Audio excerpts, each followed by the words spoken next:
সবার প্রথমে বিছানাটাকে খুব ভালো করে ক্লিন করে নেব, কারণ ঘরের মধ্যে বিছানাটা খুব সুন্দর করে গোছানো থাকলে ঘরটাকে খুব সুন্দর দেখায়। কার কার এমন ঘর গোছানো ভালো লাগে অবশ্যই কিন্তু আমাকে বলবেন।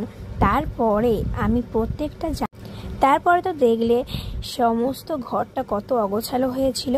তারপর একটা একটা করে জামা প্যান্ট আমি খুব সুন্দর করে গুছিয়ে নিচ্ছিলাম, কারণ প্রচুর জামা প্যান্ট হয়ে গেছিলো।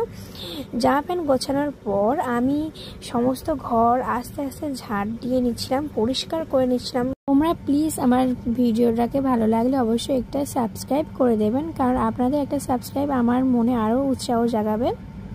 করে নেওয়ার পরে আমি একটু ঘরটাকে আপনাদেরকে দেখিয়ে দিচ্ছি। দেখুন আগে কেমন ছিল আর এখন কেমন হয়ে গেছে।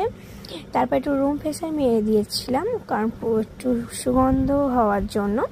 তারপর এবার আমি মুখ টুক ধুয়ে এসে নিজেকে একটু পরিচর্যা করে নিচ্ছিলাম, কারণ শীতকালে একটু মুখ ধোয়া একটু হাত ধোয়ার জন্য ত্বকটা খুব টান ভাব চলে আসে, যার জন্য আমি সব কিছু ক্রিম মেখে নিচ্ছিলাম গা হাত পায়ে মুখে।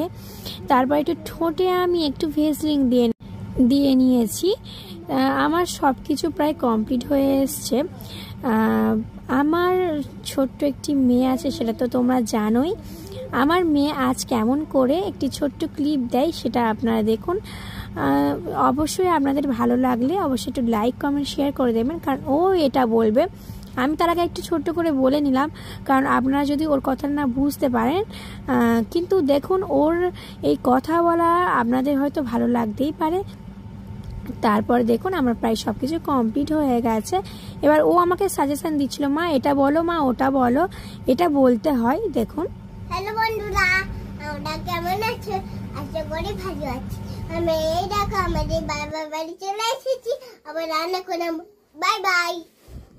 হ্যালো বন্ধুরা, কেমন আছো? আমি ভালো আছি। কমেন্ট করে দাও, লাইক করে দাও।